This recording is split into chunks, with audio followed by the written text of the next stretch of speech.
Alright, so I just explored the worst trial chamber in history, but today I don't want to talk about the world's trial chamber in history. No, today I want to talk about something a little bit more interesting, and that is, well, I mean, I typically talk about shows that I've recently watched or movies that I've recently watched, but I didn't feel like doing that today. Today I felt like doing something different. Today I felt like talking about a show that I'm already familiar with, and by quite a bit. Today, I want to talk about Crazy Ex Girlfriend. This is a show that I've really come to appreciate.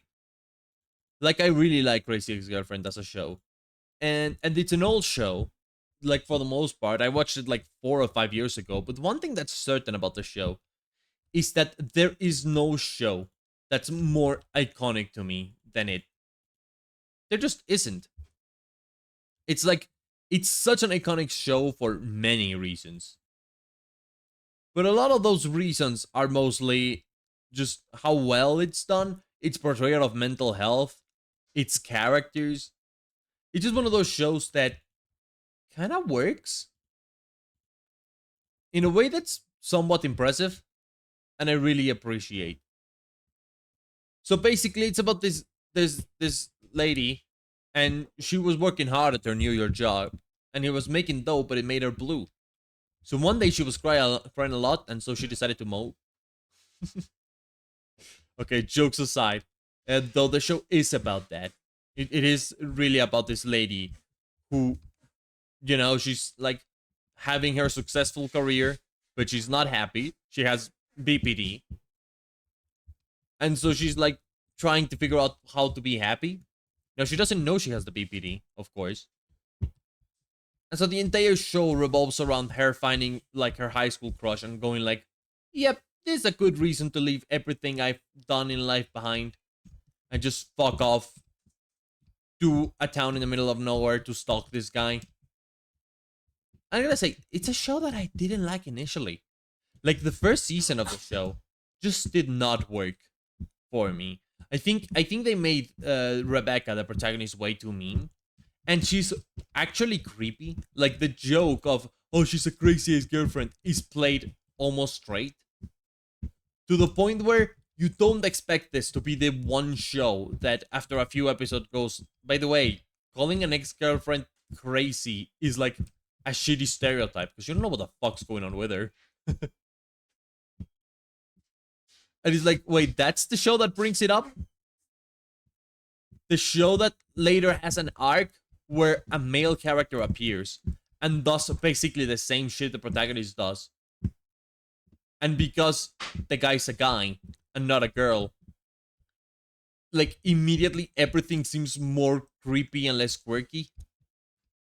And it's like, brother, that's genius. So it's that kind of show. It's the kind of show that premiered on CW. It was a nothing burger for quite a bit. And then all of a sudden, it decided to just be great. And it was great throughout. To the point where ultimately it's a show that's like one of the most positive shows I've ever seen. So many of the show's quote unquote jokes are really at the expense of like stupid societal bullshit.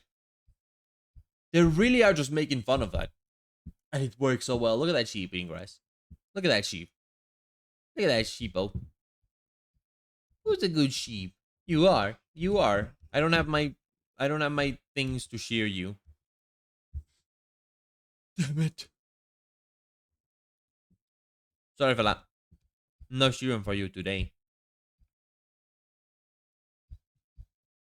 But yeah, it's definitely just like that. Now the show is also a musical, which let's be honest, musicals tend to miss more than they tend to hit with like public audiences. So I'm not sure everyone is gonna be a fan of the music in this show.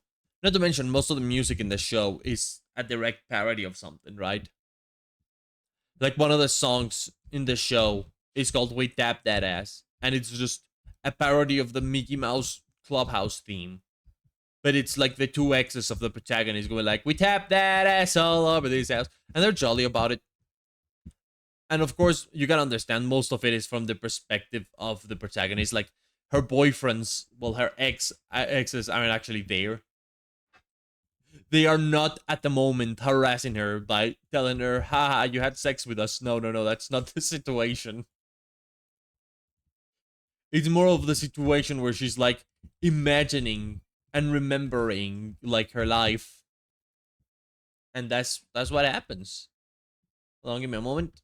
I need to check something on the interwebs for these pens to work good. Because I'm doing better armor now. And now you're looking at a pause screen. And guess what?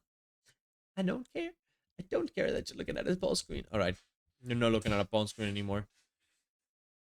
Um I don't know if I have Swift Sneak on these. I know I need Mending, and then I need the Unbreaking Tree, which I don't have. Do you have Unbreaking Tree? What do you have? Protection Tree. So we do need to boost that Protection Tree to Protection 4. I only have Protection 4. Maybe better for me to do some new pants, like full on. Just slap a good set of pants. Hold on. Does one of you have a Protection Tree?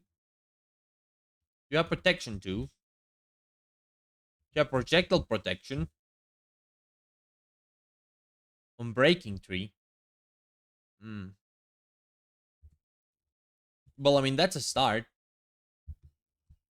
Those are Unbreaking 3, which is as high as Unbreaking goes. Alright, we're gonna get those, I suppose. That's the way to handle this.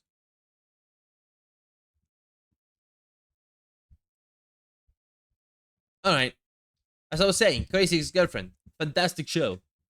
And it has a lot to do with just that aspect of the show. The fact that in the end of the day, the show is like incredibly positive about mental health. Come on, little Endo. End my balls.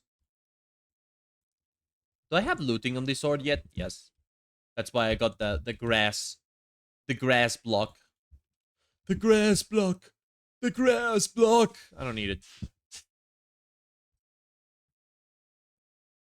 It's a show that's extremely positive, and I don't know. A lot of the time, the show that are like, you know, mental health positive, they do tend to be a bit annoying at times. Like they get annoying, and it's kind of surprising that somehow this one doesn't. Hold on, let me leave that open for you. I forgot the books. This one does not get annoying because its approach to mental health isn't like, take care of yourself. It's good. No, this actually like involves some drama and some character reasons. Like it's not a show that's positive about mental health because you're looking at these characters become better versions of themselves. A lot of the time it's just positive about mental health because it's daring to talk about like that situation, you know? She's not a crazy ex-girlfriend, even though she's acting like that. It's just because she has like issues she needs to work through. And it's not just because she has whatever BPD she has. It's just because she's a person, you know? A bona fide person who commits mistakes. And that's just the way it works. And I'm realizing I don't know where my bookshelves went. Where are my bookshelves? Where are my bitches? That's a reference to Clone Eye. Don't insult me. But no, I think most of all, Crazy Ex-Girlfriend is an iconic show. An iconic show in the way no other show tends to be. So let's be honest, who expects a show about a girl that is stalking her partner while her ex, not even yeah, her random high school crush, not even an ex or anything like that. She just stalking a crush that she met one time. And it's like nobody actually expects that character to be the one who happens to be interesting and iconic, and like following her is not just good, it's entertaining. You genuinely end up having fun just following her around and seeing what's up with her, and seeing her story and seeing her learn how to deal with like her own internal issues and making her new life. She's not the only character in this show that they explore. They explore other super interesting characters. Like there's this one lady that she's like a lady. I say she's supposed to be young. She's supposed to be like 21. I guess she's supposed to be like 26, but she's been stuck in college because she doesn't want to do the rest of life. And she's like the typical character, you know, typical character that's all sad and shit. And yet here she is being super fun, and she has a whole song that's like, "What's this future gonna be like for me?" And she's just fed up with the tropes. I mean, that's like one of the things that's awesome about the show. The show knows how to make characters be fed up with the shows, with the tropes.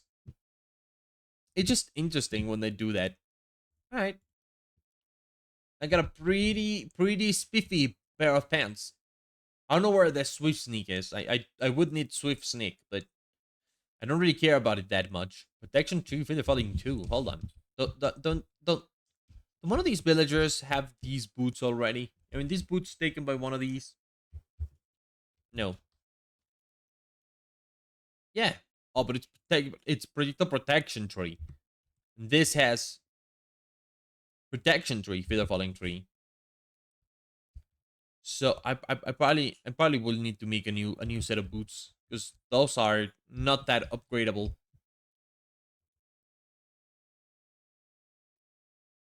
Like, what happens if I put, say, what is this? Protection 4.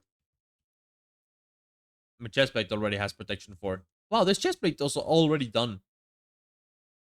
Like, if I take my boots off and I try to apply this. Hold on, I know this is a detour from the video topic. Okay, it does apply the protection 4. So I can just upgrade that. Alright, good to know, good to know, good to know. For now, I need to... Oh, wrong thing. This is my protection 3 leggings that I was supposed to fix, but not anymore, I guess. I got new ones. I got new pants. Well, regardless, yeah, I think I totally recommend Crazy Ex-Girlfriend because the show is iconic. It's very funny. I like how it explores mental health through its characters.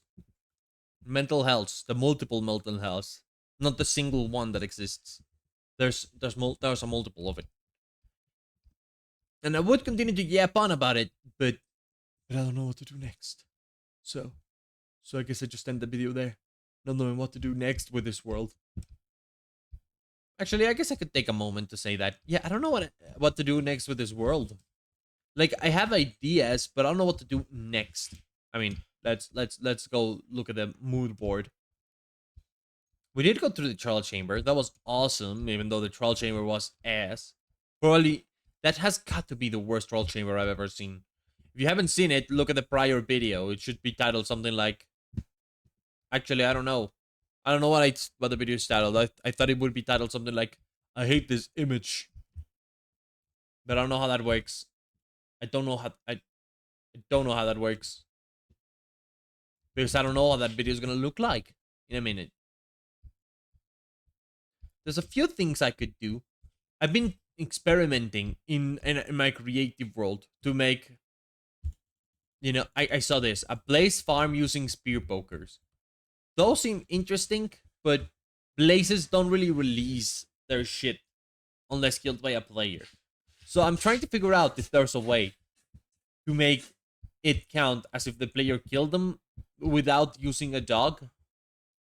I'm pretty sure you can use a dog and just feed it or an auto keyer to do things, but I don't like using auto keyers. I feel like auto keyers are kind of cheaty. I need to do my house here, which I have blueprinted, but I do need to fix and improve and make a little better. I mean, I guess we could take a few episodes to build that. It's kind of hard because I've never ran two Minecrafts at once. And it's gonna be kind of weird because I definitely need to run two Minecrafts at once to like copy the build from the survival world, and then later maybe figure out what I want to do with it. I'm not that specific about it. Look at all this shit, and I also need to clean my inventory. Look at me trying to hotkey my way out of an arrow. Nobody needs arrows. Stupid arrows. I do need to build Village City. Or I could go kill the Ender Dragon Roar. This, done. Boom. No more need to do it. This is what I need. I specifically want some sort of full fuel farm. And I don't know how to make it. And I also need... Oh, I need a honey farm before I can build my house, actually. Oh. Paper and paper mill and co. Oh, this is after I do this. I didn't even remember I put down that sign. Man, I'm already forever walding by not remembering I do. Well, I guess I gotta get onto this probably. I think this is the next thing to do. Just, it's hard to do it because in order to do this, I need to do a smelting system to smelt the sand into glass so I can supply the farm with a lot of glass. Oh boy. Alright. Well, I guess maybe that's my next goal. See ya. Do watch Crazy Ex-Girlfriend as well. Good.